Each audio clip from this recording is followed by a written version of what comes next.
Ce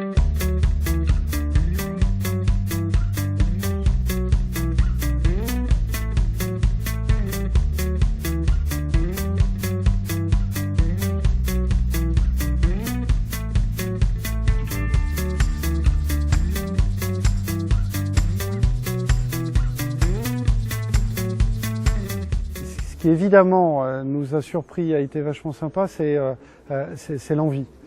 C'est l'envie qu'il y avait, c'est l'envie des étudiants, comment ils avaient envie de bouger, comment ils vont très vite sur plein de choses. C'est pas tout à fait le même état d'esprit, la même habitude que ce qu'il y a dans une entreprise où les gens viennent, sont salariés, etc. Donc ce qui était intéressant aussi, c'était le choc des deux cultures et le choc des deux ambitions sur ce projet-là. Les bénéfices pour CMF, ils sont à mon avis de trois types. Premier bénéfice, bien évidemment, c'est un projet ambitieux et donc c'est motivant pour les équipes. Deuxièmement, ça nous a amené à nous poser des questions, des réflexions sur le long terme qui permettent d'alimenter la réflexion stratégique de l'entreprise. Troisièmement, ça oblige à casser un certain nombre de murs justement entre l'école et l'entreprise et ça c'est toujours bénéfique. C'est toujours bénéfique pour l'ensemble des partenaires. Et je nous souhaite qu'on soit fiers du projet à la fin. Qu'importe le résultat, évidemment on sera encore plus fiers si on va au bout et si on gagne. Mais ce que je nous souhaite vraiment, c'est qu'à la fin on puisse se dire oui, on a réellement innové dans ce projet-là et on est fiers de ce projet-là et je pense que c'est en bonne voie.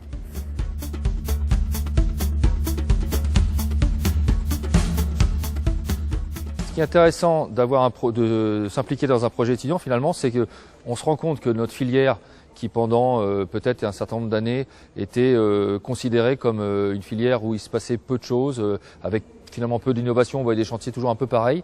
Aujourd'hui on voit que le monde étudiant s'est complètement ouvert, il a compris qu'il y avait une grande transition en cours, transition à la fois en termes énergétiques et en termes de numérisation de nos bâtiments. On va gérer l'énergie demain avec le numérique, puis on va concevoir plus avec le numérique. Et en ça, les grandes écoles de Nantes se sont impliquées dans ce concours étudiant parce qu'elles savent que leurs emplois demain sont aussi possiblement dans cette filière. Et ça, c'est très encourageant, en tout cas, de s'impliquer avec eux dans cette dynamique parce qu'on veut aussi que les talents futurs de nos métiers proviennent des écoles et idéalement de la région. Ce qui est remarquable en fait, c'est qu'au départ, vous avez quand même des typologies d'écoles assez différentes. Et finalement, pour construire un bâtiment, c'est toujours le dilemme qu'on a. Les gens ont dit les chantiers sont en retard. Là, on est un tout petit peu en retard. Et c'est parce que souvent, il n'y a pas cette synergie. Et là, elle s'est opérée finalement entre les écoles avec un petit temps de mise en place. Mais aujourd'hui, on considère qu'on a une vraie équipe pour construire.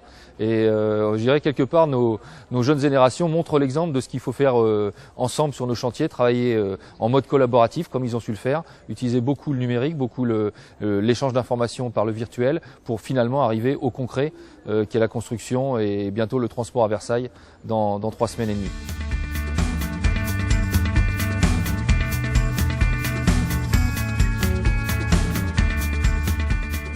Les projets collaboratifs sont vraiment aujourd'hui une mode.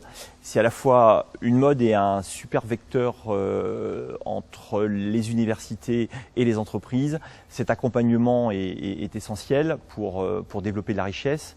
On voit de plus en plus ces plateformes d'innovation, à la fois plateformes régionales d'innovation ou ce type d'exercice qui est important pour pouvoir booster et dynamiser l'innovation dans notre région. Le projet Phileas est un projet international, donc de par son rayonnement, il est évidemment très séduisant, puisqu'il permet de faire rayonner évidemment la région au niveau de l'international, de montrer que les écoles sont très pushing dans leur façon d'aborder l'innovation.